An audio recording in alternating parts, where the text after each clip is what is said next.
সুপ্রিয় দর্শক, আমন্ত্রণ জানাচ্ছি টিভিএন 24 এর নিয়মিত আয়োজন টিভিএন অ্যানালাইসিস দেখার জন্য। সাথে আছি ডাক্তার সজল আশফাক।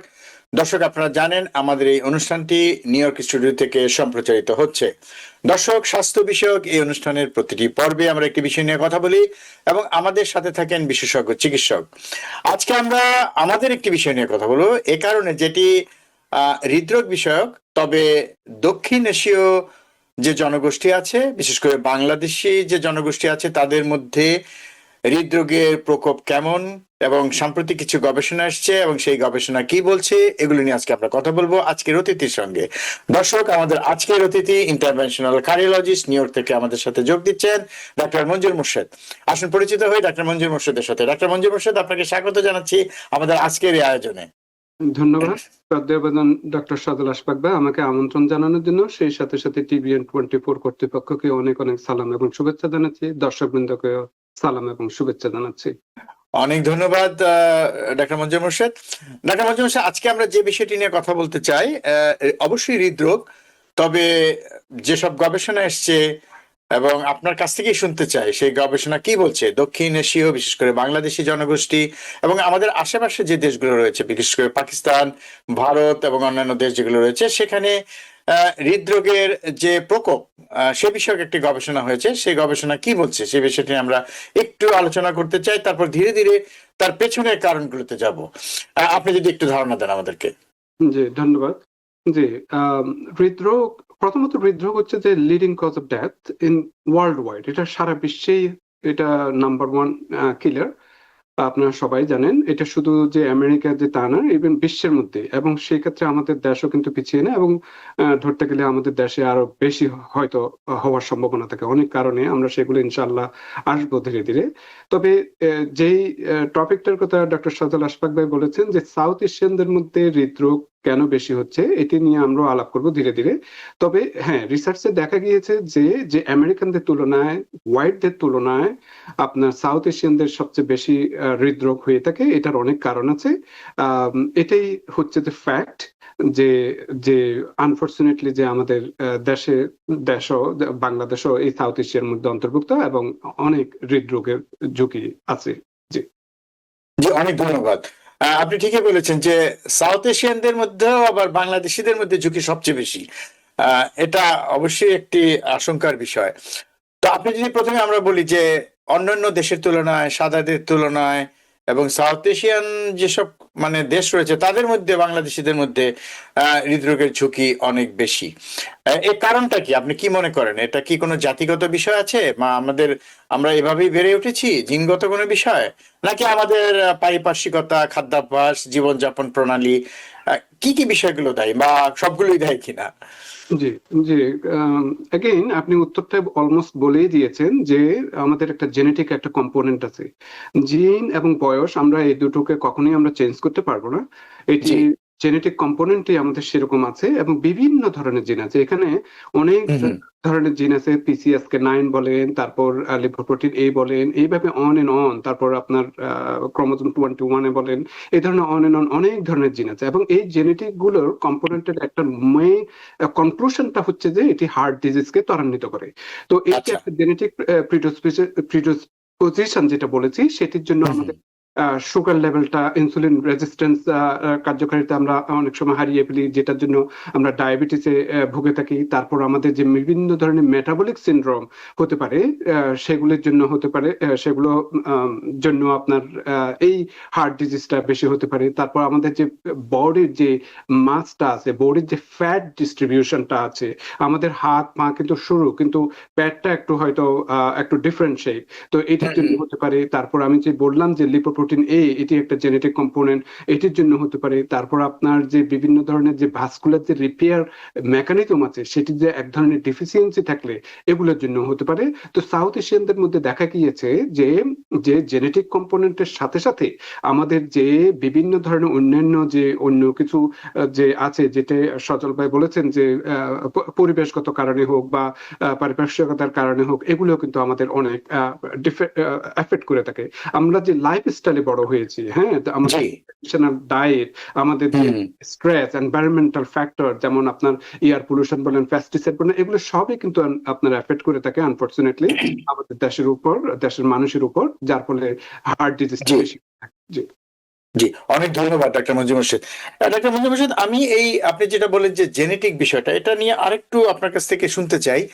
যেমন আপনি বললেন এ কারণে মেটাবলিক যে বিষয়গুলো আছে, বিপাকজনিত যে বিষয়গুলো আছে, সেগুলো এতে প্রভাব ফেলে। সেই বিষয়টাকে একটু কি দর্শকদের জন্য আরেকটু সহজভাবে বলবেন? জি মেটাবলিক সিনড্রোম হচ্ছে যে একটি আমব্রেলা টার্ম। হ্যাঁ, মেটাবলিক সিনড্রোম এটি যে বিভিন্ন ধরনের আপনার দ্বার প্রান্তে আপনি পৌঁছে গিয়েছেন কোনো একটা কিছু। যেমন আমি এক্সাম্পল দিয়ে থাকি আপনার ব্লাড গ্লুকোজ লেভেল।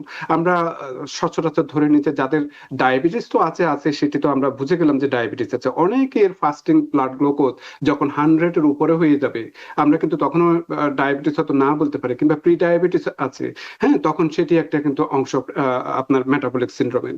আবার যদি আপনার যদি কোমরের যদি ওয়েস্ট সার্কামফারেন্স যদি আপনার পুরুষের ক্ষেত্রে যদি 40 ইঞ্চেস এর উপরে যদি হয়ে থাকে, কিংবা মহিলার ক্ষেত্রে 35 ইঞ্চেস এর উপরে যদি হয়ে থাকে, সেটি কিন্তু একটা মেটাবলিক সিনড্রোমের একটা অংশ। আপনার যদি ট্রাইগ্লিসারাইড যদি আপনার 150 এর উপরে হয়ে যায়, সেটি একটা মেটাবলিক সিনড্রোম। আপনার যদি এইচডিএল, ভালো কোলেস্টেরল যেটাকে বলে থাকি, সেটি যদি আপনার মহিলার ক্ষেত্রে বা পুরুষের ক্ষেত্রে যে নাম্বারটা থাকার কথা 50 বা 60, এই নাম্বারে যদি আপনার যদি কমে যায়, সেটি মেটাবলিক সিনড্রোমের আপনার আওতায় পড়ে যায়। হ্যাঁ, তো এই ধরনের। তারপর ব্লাড প্রেশার না বললেই না, অবশ্যই যদি আপনার 135 উপরেরটা যদি সিস্টোলিক ব্লাড প্রেশারটা যদি চলে যায়, কিংবা আপনার 85 যদি নিচের নাম্বারটা যদি আপনার উপরে পড়ে যায়, তখন এগুলি মেটাবলিক সিনড্রোম হয়। তো এই যে নাম্বার, এই যে জিনিসগুলো, কিছু জিনিস বললাম, এগুলি কিন্তু দ্বার প্রান্তে। আপনি যেমন ধরেন অনেকের blood pressure 135 still is okay, কিন্তু আপনি এখন একদম দ্বার প্রান্তে পৌঁছে গিয়েছেন, যে যে কোনো সময় আপনি আপনার এই লাইনের অপর পাশে চলে যেতে পারে, মিন্স আপনার ব্লাড প্রেশার হয়ে যেতে পারে। আপনার ব্লাড গ্লুকোজ, যেমন আমি বললাম 100 ফাস্টিং ব্লাড গ্লুকোজ, এটি যদি অপর প্রান্তে চলে যায়, আপনি প্রি ডায়াবেটিক থেকে হয়তো ডায়াবেটিকে চলে যাবেন। তো এখন যে এই মেটাবলিক সিনড্রোমটা এত ইম্পর্টেন্ট সাউথ এশিয়ানদের জন্য, কেন সাউথ এশিয়ানদের জন্য ইম্পর্টেন্ট, যেটা আমরা আমেরিকান সমাজে যে প্রি ডায়াবেটিক যেটা বলে থাকি আমরা, হ্যাঁ, 5.7 থেকে আপনার একটু উপরে যদি হয়ে থাকে, কিন্তু এটা কিন্তু সাউথ এশিয়ানদের জন্য কিন্তু অনেক অ্যালার্মিং সাইড। আপনি যদি এই নাম্বারগুলোর সাথে সাউথ এশিয়ানদের তুলনা করেন, অনেকটা হবে না, কেননা সাউথ এশিয়ানরা অলরেডি জেনেটিকলি অনেকটা রিস্কি। তো সুতরাং এগুলির যদি থেকে থাকে, তাহলে আমাদেরকে অবশ্যই আর একটু বেশি কষাস হতে হবে। তো এটা হচ্ছে যে মেটাবলিক সিনড্রোম।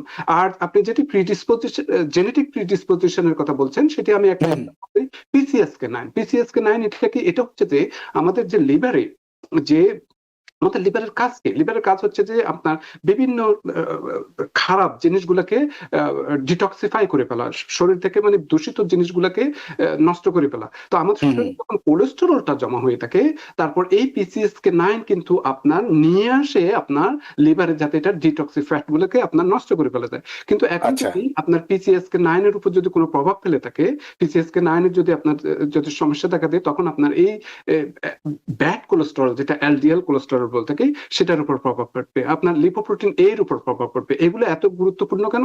এগুলোর গুরুত্বপূর্ণ হচ্ছে যে এগুলো সবই হচ্ছে যে আপনার কোলেস্টেরলকে নিয়ন্ত্রণ রাখার ব্যাপারে সহায়তা করে থাকে।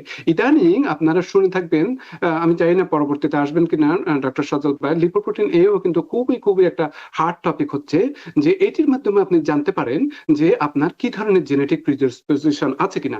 আমি যে অনেকগুলো জেনেটিকের কথা বললাম, সবগুলো তো ইন্স্যুরেন্সে কভার করবে না, খুবই কস্টলি, হয়তো আপনি প্রাইভেটলি হয়তো করলেও করতে পারেন, আমি জানি না, কিন্তু ইন্স্যুরেন্সে কভার করবে না ডেফিনেটলি। কিন্তু লিপোপ্রোটিন এ আপনার ইন্স্যুরেন্সে কভার করবে। সুতরাং আপনি যদি জীবনে যদি একবারও যদি আপনি যদি এই লিপোপ্রোটিন এটা যদি আপনি নিতে টেস্ট করাতে পারেন, কিংবা যদি টেস্ট করাতে পারেন, তাহলে আপনি বুঝতে পারবেন যে আপনার মধ্যে কোনো জেনেটিক প্রিডিসপোজিশন আছে কিনা।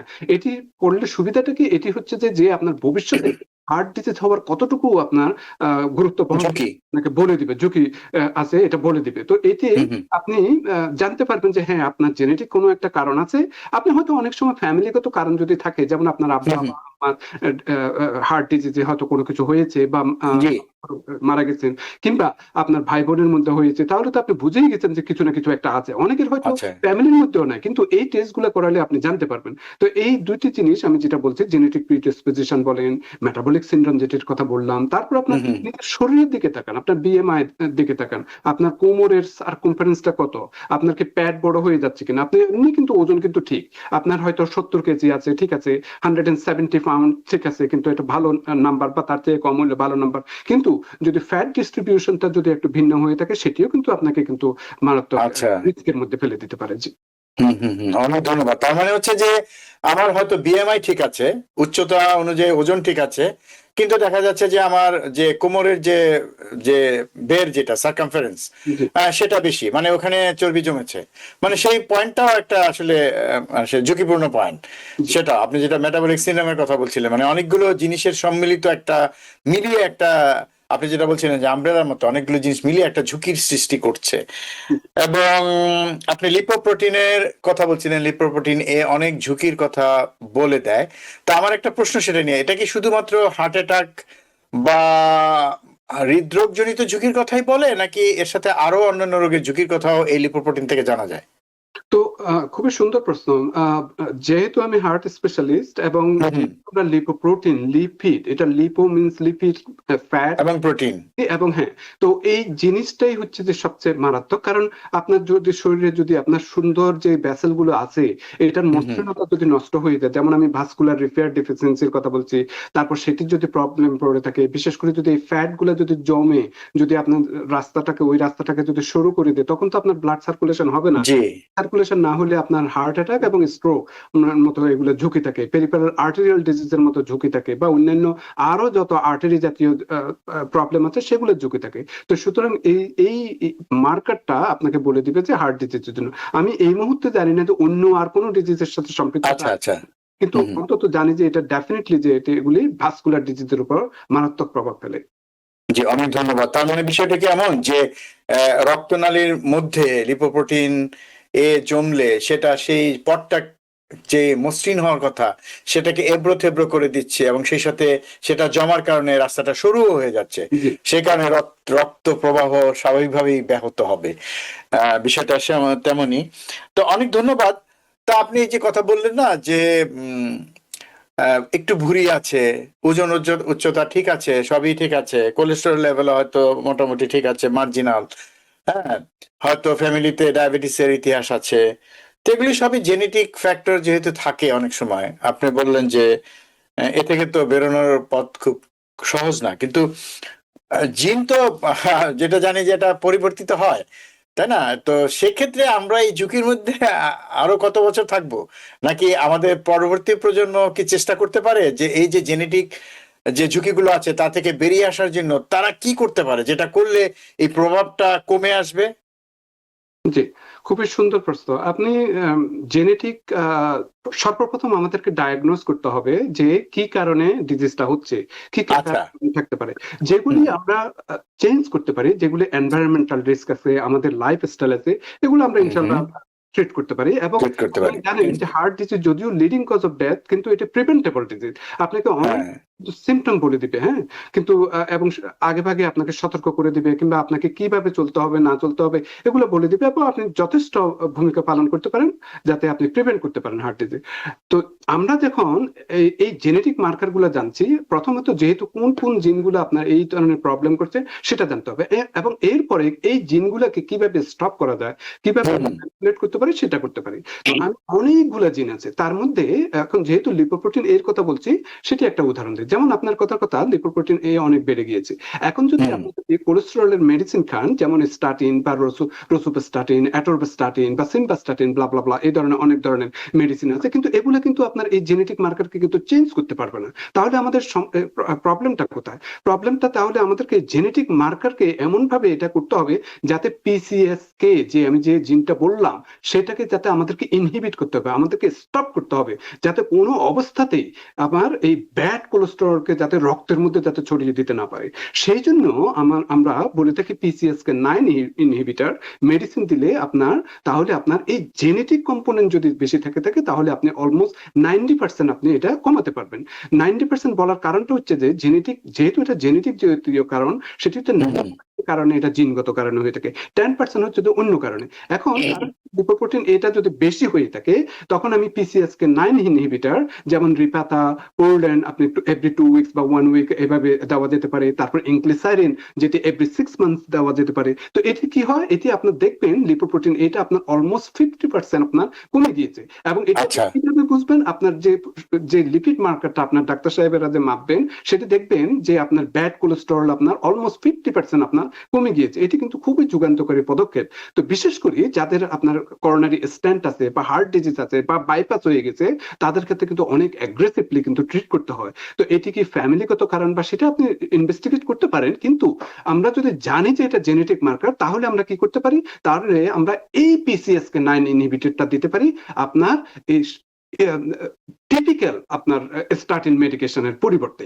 কারণ স্টার্টিন মেডিকেশন আপনাকে কোনো কিছুই করতে পারবে না যদি আপনার ফ্যামিলিতে যদি কোলেস্টেরলের প্রবলেম থাকে, যদি আপনার বংশগত যদি আপনার কোনো হার্ট ডিজিজ থেকে থাকে, তখন আপনাকে এই PCSK9 ইনহিবিটরটা দিতে হবে। তো এটি হচ্ছে যে একটা সর্বপ্রথম একটা বেশ যুগান্তকারী স্টেপ, এবং আমি আশা করি যে ভবিষ্যতে আরো অনেক ধরনের জিন আসবে এবং সেগুলির মোতাবেক হয়তো অদূর ভবিষ্যতে আরো মডার্ন আরো মেডিসিন আসতে যাচ্ছে। জি, অনেক ধন্যবাদ। তার মানে হচ্ছে যে আপনি বেশ কিছু আশার কথা বললেন যে কিছু চিকিৎসা আছে, কিছু ওষুধপত্র আছে যেগুলো দিলে এই জিনের যে প্রভাব তাকে দমন করা যাবে এবং তাতে হয়তো অনেকটাই আমরা উপকৃত হতে পারবো, এর থেকে বেরিয়ে আসতে পারবো। এর বাইরে আপনি একটু বলছিলেন যে আমাদের জীবনযাত্রার প্রণালীর কথা। সেক্ষেত্রে আমরা জানি যে আমাদের মধ্যে ব্যায়াম করার প্রবণতা খুবই কম, কিন্তু হয়তো আমাদের পরবর্তী প্রজন্ম তারা কিন্তু হয়তো সেটা করছে না, তারা ব্যায়াম ট্যায়াম করছে, তারা অনেক বেশি স্বাস্থ্য সচেতন, যারা সচেতন আসলে। তো সেক্ষেত্রে এই যে খাদ্যাভ্যাসের পরিবর্তন আপনি বলছিলেন, আমরা মানে বাংলাদেশি হিসাবে যেসব খাবারে অভ্যস্ত, আমরা জানি যে সেসব খাবারও একটা বড় সমস্যা। বিশেষ করে আমাদের বিভিন্ন যে মানে পারিবারিক আয়োজন যে হয়, খাবার দাবারের যে পার্টিগুলো হয়, সেখানে যেসব খাবার হয়, সেগুলো অনেক ক্ষেত্রেই আসলে উপকারী না। এবং আমরা এটাও দেখেছি যে আমাদের বিশেষ করে সিয়াম সাধনার মাস, রোজার সময় আমরা যেসব খাবার খাই, সেহরি এবং ইফতারে, সেগুলো স্বাস্থ্যসম্মত না। আমরা আসলে ঐতিহ্যগত ভাবে কিছু মানে খাবার দাবার যেগুলো গ্রহণ করি, সেগুলো অনেক ক্ষেত্রে হার্টের জন্য সুখকর কিছু নয়। তো সেক্ষেত্রে একটা পরিবর্তন আমরা আনি ধীরে ধীরে। আমি আপনার কাছে সাজেশন চাচ্ছি। ধরেন আমরা এই দেশে থাকি, আমরা যারা আমেরিকাতে থাকি, উত্তর আমেরিকাতে থাকি, বা যারা কানাডায় থাকেন, এখানে কিন্তু খাবার দাবারের অভ্যাস পরিবর্তন করা সহজ এই কারণে যে আমি সেই পরিস্থিতির মধ্যে দিয়ে থাকি, সেই পরিবেশে থাকি। আমি চাইলেই অনেক ফ্রুটস পাইতে পারি, আমি চাইলেই অনেক ভেজিটেবল পেতে পারি, এবং সেগুলো কিভাবে খেতে হয় সেগুলো তৈরি করার উপকরণও আমার হাতের কাছে আছে। সেক্ষেত্রে সহজেই আমরা সুইচ করতে পারি সেদিকে। এবং খাদ্যাভ্যাসটা যদি আমরা একটু চেঞ্জ করি, রান্নার প্রক্রিয়াগত বিষয়গুলো চেঞ্জ করি, আপনি যেটা বলেন সবসময় আমাদের অনুষ্ঠানে এসে, যে তেলের কথা, বিভিন্ন আরো অন্যান্য ঘিয়ের কথা, হ্যাঁ, তো মশলার কথা, তো এগুলি যদি আমরা চেঞ্জ করি, আমরা ধীরে ধীরে আমাদের খাবারই, আমাদের প্রোডাক্ট দিয়ে যদি আমরা একটু অন্য ধরনের খাবার স্বাস্থ্যকর তৈরি করি, এবং আমরা যদি একটু ব্যায়ামের দিকে ঝুঁকি, কম ভাত খাই, শাকসবজি বেশি খাই, মাছ বেশি খাই, মানে কি পরিকল্পনা, কি এরকম কোন পরিকল্পনা করলে কি আমাদের ভবিষ্যৎ প্রজন্ম কি এ থেকে একটু একটু করে বেরিয়ে আসতে পারবে এই ঝুঁকি থেকে? জি, খুবই সুন্দর প্রশ্ন ডক্টর সজল ভাই। আপনি অলরেডি সংক্ষেপে সবই বলে দিয়েছেন যে কি করতে হবে না করতে হবে। আমি জাস্ট আর কিছু সামান্য কিছু অ্যাড করব। প্রথমত আপনি যেটা বলছেন যে ডায়েটের ব্যাপারে, আমরা সাউথ এশিয়ানরা আমরা বিভিন্ন অনুষ্ঠানে গেলে কিংবা এমনি একটু অনেক খাবার দাবার খেয়ে থাকি, যেমন বিরিয়ানি বলেন, পোলাও বলেন, এগুলোতে আমরা যে ঘি ব্যবহার করে থাকি অনেক সময় বেশি হয়ে থাকে। কিংবা রেস্টুরেন্টে আপনি যদি কোনো এই ধরনের খাবার কিনে থাকেন, দেখবেন আপনার নিচে অনেক অয়েল জমা রয়েছে এবং কি ধরনের অয়েল ব্যবহার করছে সেটা জানিও না, কিংবা এই অয়েলটা আবার বারবার ব্যবহার করছে কিনা তাও জানি না, বিশেষ করে যেমন চমুচা সিঙ্গারার ইয়ে করার ব্যাপারে, ফ্রাই করার ব্যাপারে, এই ধরনের। হ্যাঁ, তো এইগুলো কিন্তু আমাদেরকে একটু খেয়াল রাখতে হবে যাতে একটু স্বাস্থ্যসম্মত ভাবে যাতে ওনারা রেস্টুরেন্টেরও ব্যবহার করেন এবং এট দ্য সেম টাইম আমরাও যাতে একটু কশাস থাকি যে আমরা কতটুকু যখন ঘরে রান্না করি কতটুকু ব্যবহার করতে হবে না করতে হবে, যত অল্পতে ব্যবহার করা যায়, জাস্ট একটা অ্যারোমার জন্য, ফ্লেভারের জন্য হয়তো আমরা সামান্য একটু অনেক সময় হয়তো না দিলেই নয়, কিন্তু এরকম করা যেতে পারে। কিন্তু খুবই রিস্ক করতে গেলে আপনি অত্যন্ত সুস্বাদু হবে ঠিকই, কিন্তু আপনি এটি কিন্তু আনহেলথি হতে পারে। এটি একটা হচ্ছে যে খাবারের ব্যাপারে। হ্যাঁ, তারপর জি। আর যেটি বলছেন যে আপনি এর সাথে সাথে আমাদের যে আপনি যে বলছেন যে আমরা কিন্তু খুব একটা এক্সারসাইজ করি না, যদি ইয়ং জেনারেশনরা এখন অনেক এক্সারসাইজ করতে চায় সেটা ঠিক আছে, কিন্তু একটা জিনিস সজল ভাই আপনি খেয়াল করবেন, ইয়ং জেনারেশনদের মধ্যে এক্সারসাইজ করাটা মেইন আমার মনে হচ্ছে যে পারপাস মনে হয় যে ওরা কিভাবে সুন্দর একটা মাসল মানে বাইসেপ বাড়াবেন এটার দিকে ঝোঁক বেশি, হেলথ এর দিকে থেকেও। তো ওনারা খুব সম্ভবত ওয়েট লিফটিং করে থাকেন এই ধরনের, কিন্তু এটা কিন্তু ওয়েট লিফটিংটা কিন্তু আপনার ইয়ং জেনারেশনদের জন্য হ্যাঁ দেখতে সুন্দর দেখা যাবে আপনারা হয়তো, কিন্তু হার্টের জন্য অনেক সময় এটা ভালো নাও হতে পারে, কিন্তু আপনাকে সেদিকে খেয়াল রাখতে হবে। সবচেয়ে যে জিনিসটা করতে হবে যে আমাদেরকে কাউচ পটেটো থেকে বের হতে হবে, সেডেন্টারি লাইফস্টাইল থেকে বের হতে হবে।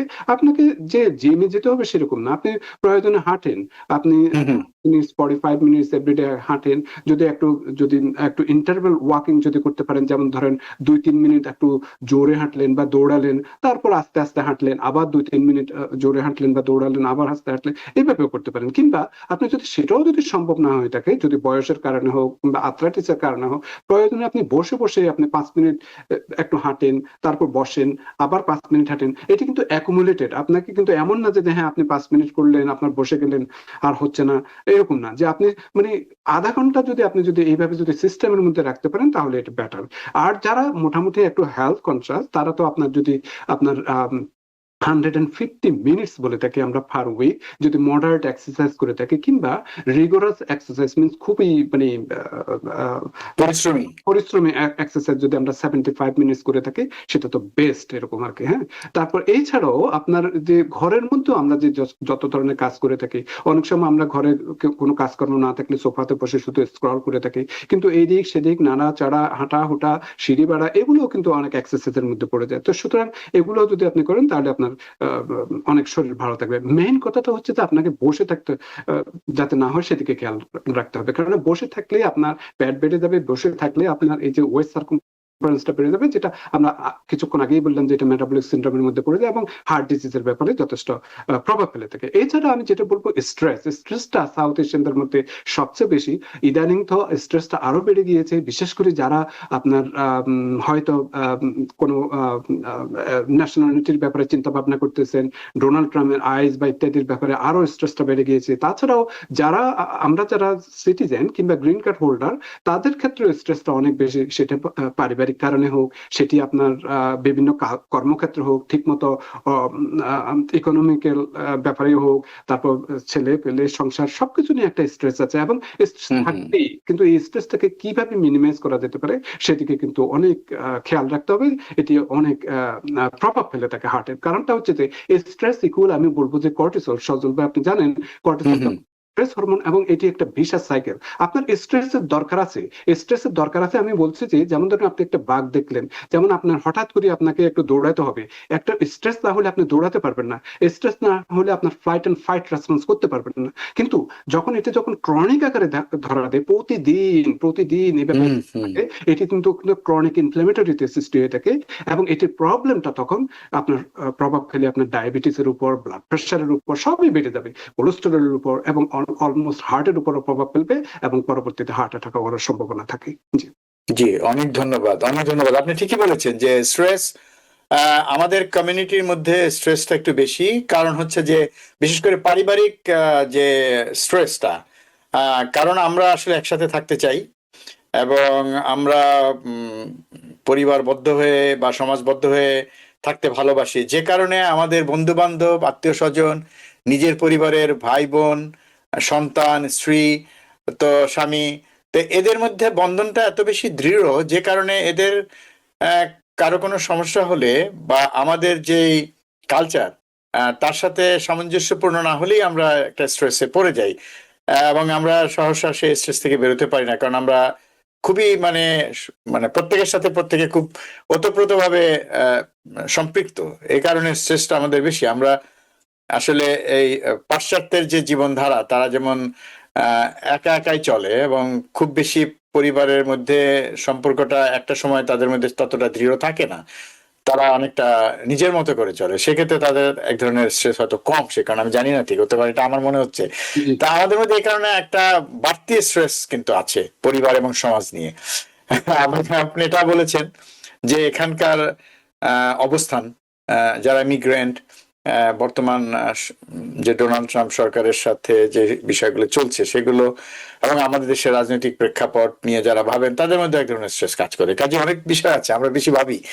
যাই হোক, এটা খারাপ না, বেশি ভাবাটা অনেক সময় দরকার আছে। এগুলি যাই হোক, সেগুলো স্ট্রেসের একটা কারণ হচ্ছে, কিন্তু এগুলোকে ম্যানেজ করতে হবে, সেটাই বড় বিষয়। এবং তা থেকে কিভাবে বেরিয়ে আসবে সেই উপায় খুঁজতে হবে। তো আপনি শুরুতে কিছু ওষুধের কথা বলছিলেন, এবং স্ট্যাটিন গ্রুপের ওষুধ, সেটা আপনি বলছেন যে শুধুমাত্র কোলেস্টেরল কমাতে হয়তো সাহায্য করবে, কিন্তু আরো কিছু ওষুধ লাগবে যেগুলো যে জিনের প্রভাব সেটাকে কমানোর জন্য ভিন্ন ওষুধ লাগবে। এবং আমি একটু সামারাইজ করি, যেটা বলছিলেন যে হ্যাঁ, যে এক্সারসাইজ গুলি করছেন, আপনি একটা খুব সুন্দর কথা বলেছেন ডক্টর মঞ্জুর মোর্শেদ, যে জিমে গিয়ে যে এক্সারসাইজ করতে হবে তা না, আমরা অনেক সাধারণ এক্সারসাইজ করতে পারি, হাঁটাচলা করতে পারি, জোরে জোরে হাঁটতে পারি, একটু জগিং করতে পারি, ঘরের মধ্যে নিজেকে আরো বেশি সক্রিয় করতে পারি, এবং বিভিন্ন কাজকর্মে অংশগ্রহণ করতে পারি। সেগুলো আসলে আমাদেরকে সক্রিয় রাখবে, আমাদেরকে হৃদরোগ থেকে দূরে রাখবে ধীরে ধীরে। অনেক ধন্যবাদ ডক্টর মঞ্জুর মোর্শেদ। এবার আমরা একটু অন্য প্রসঙ্গে যাই, যে এক্ষেত্রে আসলে আপনি বলেছেন যে আমাদের কি করণীয়। তো করণীয় তো এগুলোই যেগুলো ফ্যাক্টর, তাই না?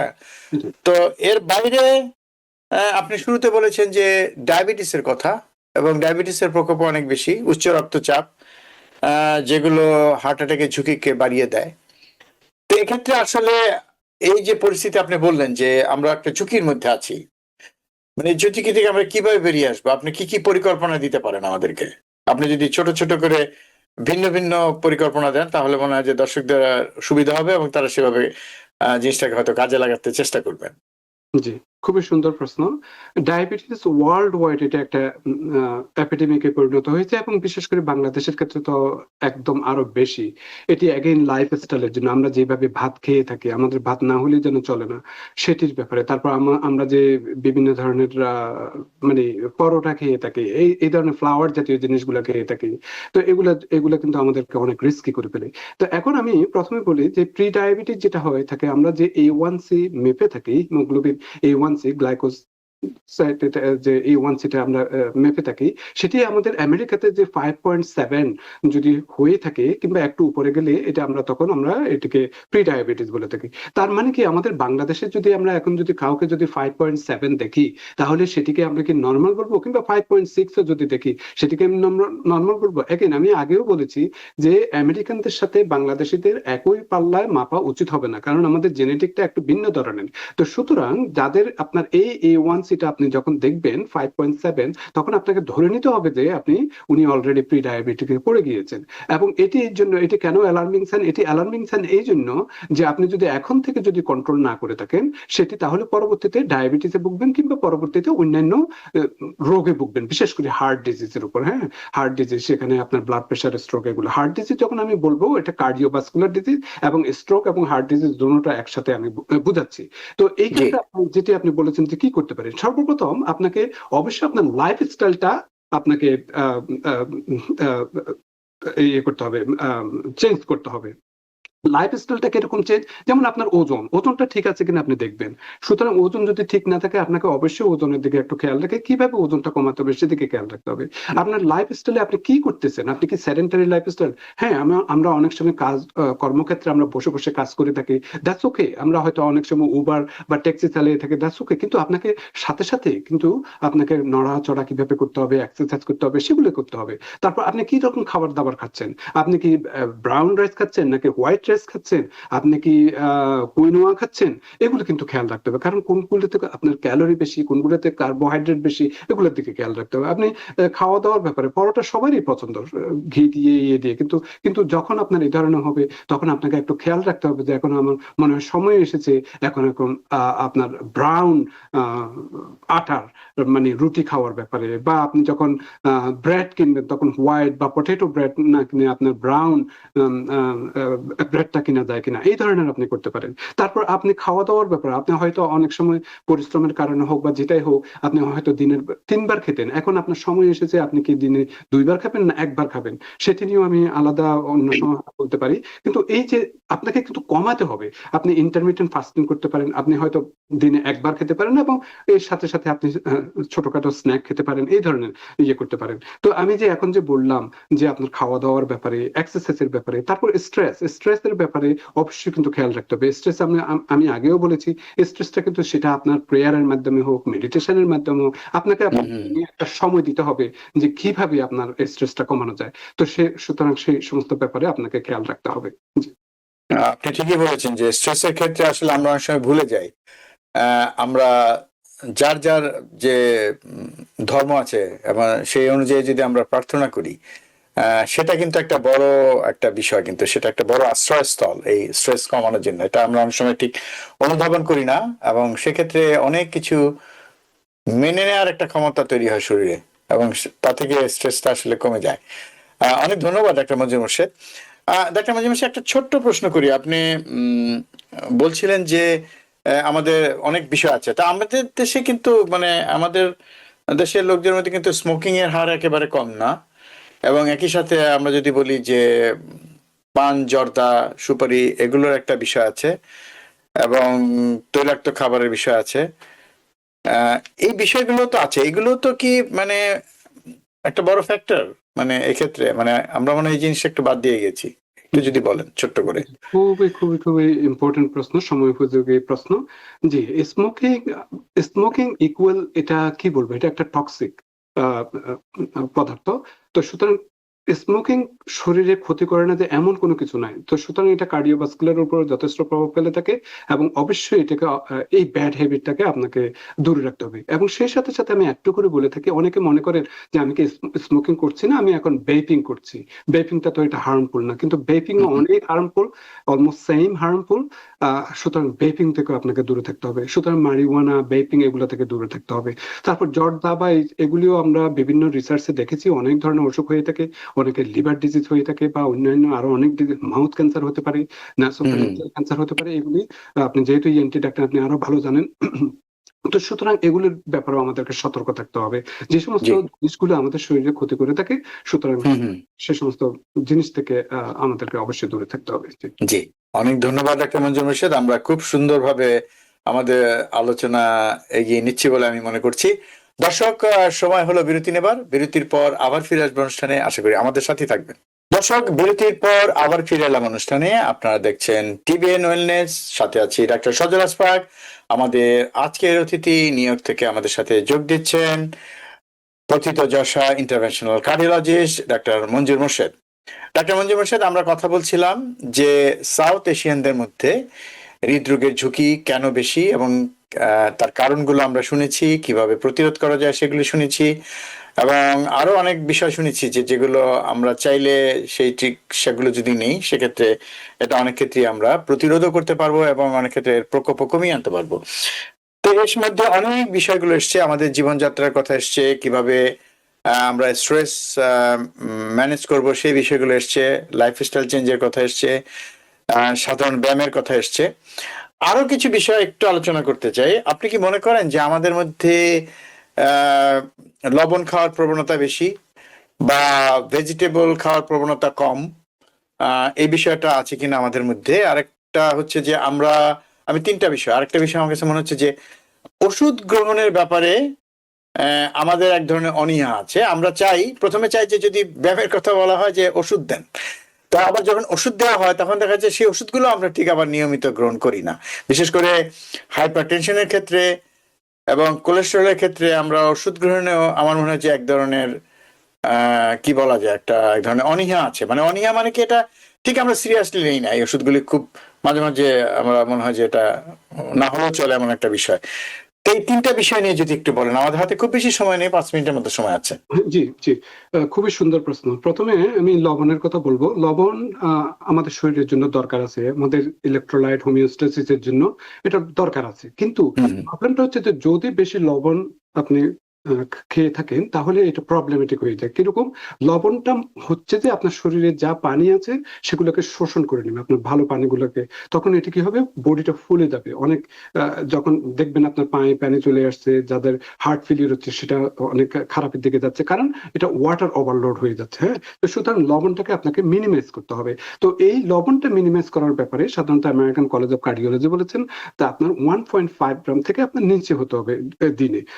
হ্যাঁ, তো এটি একটু খেয়াল রাখতে হবে। আর একটু এর সাথে সাথে আমি আরেকটু করে বলে থাকি, অনেক সময় আমরা ইদানিং আপনার হিমালয়ান সল্ট ব্যবহার করে থাকি। তো এই সল্ট রেগুলার যেটা আপনার হোয়াইট টেবিল সল্ট যেটা আমরা ব্যবহার করে থাকি, সেটা হুম মধ্যে পিঙ্ক সল্টটা ব্যবহার করে থাকি। এটার মধ্যে সোডিয়ামের মাত্রা অলমোস্ট সেম, কিন্তু হিমালয়ান সল্টে একটু সোডিয়াম কম আছে। যদিও হিমালয়ান সল্টে আপনার অন্যান্য আরো অনেক ধরনের মিনারেলস আছে, সামান্য সামান্য ট্রেস অ্যামাউন্ট, যেটি আপনার রেগুলার লবণে নাই। তো সুতরাং যারা একটু হেলথ কনসিয়াস তারা হয়তো একটু হিমালয়ান সল্ট খেতে পারেন, কিন্তু খুব একটা সোডিয়ামের ব্যাপারে তারতম্য নয়। আজকে পয়েন্টটা হচ্ছে যেটা সজল ভাই বলেছেন, যে লবণকে আপনার মিনিমাইজ করতে হবে। এক্সট্রা যাতে স্পার্কলিং যাতে সল্ট যাতে আপনার দেওয়া না হয়ে থাকে সেদিকে খেয়াল রাখতে হবে। যত কম পারেন সেভাবে খেয়াল রাখতে হবে। হ্যাঁ, তারপর প্রসেস ফুড থেকে আপনাকে দূরে থাকতে হবে, কারণ এটিকে প্রিজার্ভ করার জন্য অনেক আমরা লবণ দিয়ে থাকি। তো সুতরাং সেই ব্যাপারে খেয়াল রাখতে হবে। আরেকটা যেটি সজল ভাই বলেছেন যে মেডিসিনের ব্যাপারে, মেডিসিন যেমন আপনি যেমন উনি উদাহরণ দিয়েছেন যে হাইপার টেনশনের ব্যাপারে, আপনি ব্লাড প্রেশারের মেডিসিন নিচ্ছেন, ব্লাড প্রেশার কন্ট্রোল আছে, এখন আপনি ভাবলেন যে আপনার তো ব্লাড প্রেশার এখন একদম সম্পূর্ণ নিয়ন্ত্রণে আছে, আপনার মেডিসিন লাগবে না। এবং এরকম আমি জাস্ট 2-1 দিন আগেই আমি একটা পেশেন্ট দেখেছি যে উনার ব্লাড প্রেশার কন্ট্রোল হয়ে গেছে, বন্ধ করে দিয়েছেন, এবং এরপরে উনার প্রেশার একদম অনেক বেড়ে গিয়েছে। এটাকে আমরা বলি রিবাউন্ড হাইপারটেনশন। তো এরকম হলে অসুবিধাটা কি? একটা আপনি চিন্তা করেন, একটা ইলাস্টিক যদি আপনি সুন্দর মতো একটা ইলাস্টিসি আছে, হঠাৎ করে আপনি এটা জোরে টান দিলেন এবং এটার মধ্যে যদি ইলাস্টিসি যখন এটি আবার রিবাউন্ড হবে, মিনস আপনি পূর্বের জায়গায় ফিরে যেতে চাবে, তখন এটা খুব জোরে একটা আঘাত দিবে বা জোরে মানে আপনার এটা ফোর্সটা হবে। হ্যাঁ, নিউটনের ল হিসাবে। তো সুতরাং আপনি এইভাবে কোনো অবস্থাতে কোনো ওষুধ বন্ধ করবেন না। যদিও আপনার ওষুধ যদিও আপনার এই ব্লাড প্রেশার কিংবা অন্যান্য যা ক্রনিক ডিজিজ আছে এগুলো নিয়ন্ত্রণে আছে, নিয়ন্ত্রণে থাকা মানে হচ্ছে যে আপনার ওষুধের জন্য নিয়ন্ত্রণে আছে। হয়তো আপনার হ্যাঁ অবশ্যই ডায়েট লাইফস্টাইল সবকিছু আপনি বেশ ভালো, কিন্তু সেই সাথে সাথে ওষুধও আপনাকে চালিয়ে যেতে হবে। এরপরে যদি দেখা যায় যে আপনার হ্যাঁ আপনার লাইফস্টাইল ডায়েট সবকিছু মিলিয়ে যে আপনি একটা ভালো একটা ভূমিকা পালন করছেন, ওজন কমিয়েছেন, হ্যাঁ, তাহলে যদি আপনার প্রয়োজনে আপনার ওষুধটা হয়তো কমানো যেতে পারে, কিন্তু নিজের থেকে কখনো আপনার ওষুধ বন্ধ করবেন না, কারণ এটি মারাত্মক প্রভাব ফেলবে এবং এটি কিন্তু ভাস্কুলারের উপর বেশি প্রভাব ফেললে আপনার যে কোনো দুর্ঘটনাও ঘটতে পারে। জি। ঠিক, অনেক ধন্যবাদ, অনেক ধন্যবাদ একটা মঞ্জু মোর্শেদ। তা আরেকটা বিষয় যেটা জানতে চাচ্ছিলাম, যে আমরা তো ভাত বেশি খাই, আমরা বলেছি বারবারই, আহ, আমরা সবকিছুর মধ্যে আমাদের ভাত থাকে, এবং ভাত থাকে অনেকের খাবারে অনেক আম, মানে এখানকার যারা অন্যান্য জাতি যারা আছেন তারাও ভাত খান, কিন্তু আমাদের সমস্যা হচ্ছে যে আমাদের ভাতের পরিমাণটা বোধহয় একটু বেশি। মানে আমাদের সবকিছুর মধ্যে ভাত থাকবে, ভাত থাকতেই পারে, ভাত তো আর খারাপ কিছু না। আহ, মানে আমি যেটা আপনার কাছে জানতে চাই যে আমাদের ভাতের পরিমাণটা একটু বেশি কিনা। আরেকটা হচ্ছে যে আমরা অনেকে বলি কি আমি তো ভাত খাই না, রুটি খাই, কিন্তু সেই ক্ষেত্রেও দেখা যায় যে রুটি আসলে উনি যে পরিমাণ রুটি খান তাতে দেখা যায় যে ভাতের চেয়েও অনেক বেশি পরিমাণ রুটি খেয়ে ফেলছেন, সেক্ষেত্রে আসলে লাভ হয় কিনা সন্দেহ। এই বিষয়টাকে একটু আপনি কিভাবে দেখেন, আপনি আপনি কি সাজেস্ট করেন, কিভাবে আমরা এ থেকে এই যে কম কার্বোহাইড্রেট, মানে ভাত কম খাবো ঠিক আছে, কিন্তু ভাতের পরিবর্তে যদি আমরা আরেকটা কার্বোহাইড্রেট খাই তাহলে তো লাভ হলো না। না। হ্যাঁ, এর বিকল্প কি হতে পারে, জি। কিভাবে আমরা ধীরে ধীরে রিপ্লেস করবো বা কম খাবো? জি, খুবই সুন্দর প্রশ্ন। আমরা সাউথ এশিয়ানরা ভাতের উপর খুবই বেশি গুরুত্ব দিয়ে থাকি। এমন আমাদের বিগেস্ট পোর্শন অলমোস্ট প্লেটটাকে যদি 4 ভাগ করেন আপনার 3.5 ভাগ হবে আপনার বা তার চেয়েও বেশি হবে ভাত, আর সামান্য মানে 1%-এরও কম হবে যে অন্য কিছু। তো এটা কিন্তু আমাদের এর থেকে আমাদেরকে বের হতে হবে। কারণটা হচ্ছে যে আপনি যেটা বলছেন, ভাত হচ্ছে যে অনেক ক্যালোরি, হাই ক্যালোরি ফুড, এটার গ্লাইসেমিক ইন্ডেক্সটা বেশি। যে আপনি যখন দেখবেন ভাত যখন বেশি খাবেন তখন দেখবেন এর পরপরেই আপনার ব্লাড গ্লুকোজটা বেড়ে যাবে এবং এর পরপরেই আপনার ঝিমুনি একটা চলে আসবে। তো সুতরাং এদিকে একটু খেয়াল রাখতে হবে। আর ভাত যখন খেতে হবে আপনাকে চুজ করতে হবে আপনি ব্রাউন রাইস খাবেন না কুইনোয়া খাবেন, এই ধরনের কিন্তু আপনাকে হোয়াইট রাইসের পরিবর্তে সেটি আপনাকে চুজ করতে হবে। তাছাড়া সজল ভাই যেটা বলেছেন যে ভাতের যে একটা যদি প্লেটকে যদি 4 ভাগ করেন, 1 প্লেট আপনার ভাত রাখেন আর 3 প্লেট আপনার সবজি বলেন তারপর বা অন্যান্য প্রোটিন বা আচ্ছা। চিকেন এই ধরনের কিছু আপনি করতে হুম, পারেন। হুম। তো এটার কারণটা হচ্ছে যে কোনো সময় আপনি যে কোনো সিম্পল কার্বোহাইড্রেটের আগে যদি বিভিন্ন ভেজিটেবল দিয়ে যদি এটা প্যাটকে অর্ধেক যদি আপনি পুড়িয়ে ফেলতে পারেন তাহলে কি হুম, হুম। আপনার যে কার্বোহাইড্রেট থেকে যে গ্লুকোজটা আসবে, যে ক্যালোরিটা, ওইটার অ্যাবজর্পশনটা কিন্তু অনেক কমে যাবে। এই জন্য আপনি আচ্ছা। যখন অনেক সময় রেস্টুরেন্টে যাবেন দেখবেন সর্বপ্রথম ওরা কিন্তু আপনার আমি অনেক অ্যাপিটাইজার।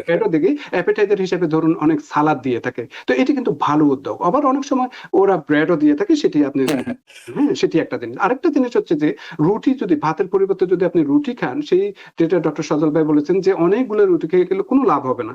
এখন যদি রুটি খেতে হয় তাহলে আপনার ব্রাউন রুটি খাবেন, তাও আবার পরিমিত পরিমাণে হতে হবে। পরিমিত।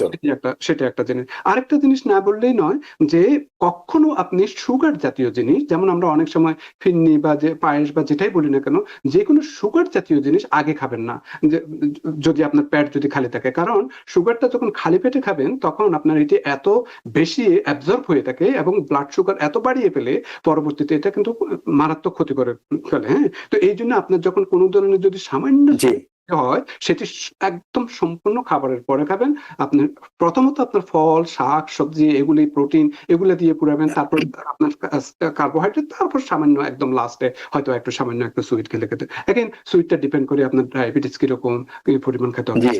একটা পোর্শন সাইজ, নাম্বার 1 হচ্ছে পোর্শন। আপনি জীবনে কারোর মতো বাঁচতেও পারবেন না, একটু এদিক সেদিক আমরা খাওয়া দাওয়ার ব্যাপারে একটু চিট করতে পারি, যেমন একটা হ্যাঁ, হ্যাঁ। অকেশনে গিয়েছি আমরা খাবো দাবো, কিন্তু জি।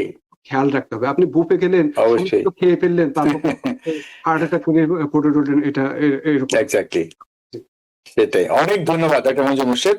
অনেক খুঁটিনাটি বিষয় বলেছেন কিন্তু ডক্টর মঞ্জুর মুর্শেদ। দর্শক, আপনারা যদি খেয়াল করেন শেষ ভাগে উনি অনেক ছোট ছোট বিষয়গুলি লক্ষ্য করেছেন এবং সেগুলি উনি কিন্তু তুলে ধরেছেন আপনাদের জন্য, এবং আমরা সেই সমস্যাগুলি করি এবং সে থেকে বের হওয়ার যে উপায় সেগুলো উনি বলে দিয়েছেন। দর্শক, আপনারা যারা আমাদের সাথে ছিলেন আপনাদেরকে অনেক ধন্যবাদ। সেই সাথে ধন্যবাদ আজকের অতিথি ডক্টর মঞ্জুর মুর্শেদ এরকম একটি ভিন্ন ধর্মী বিষয় নিয়ে আলোচনা করার জন্য। দর্শক, আজকে আপনারা নিশ্চয়ই আমাদের এই অনুষ্ঠান থেকে উপকৃত হয়েছেন। আগামীতে আবার দেখা হবে অন্য কোনো বিষয় নিয়ে। সবাই ভালো থাকবেন, সুস্থ থাকবেন। আল্লাহ হাফেজ। TBN 24 টেলিভিশন দেখতে আজই কল করুন 7187776556। লগ ইন করুন www.totalcablebd.com। নিউ ইয়র্ক থেকে সম্প্রচারিত TBN 24 টেলিভিশন বিশ্বজুড়ে বাঙালির কণ্ঠস্বর।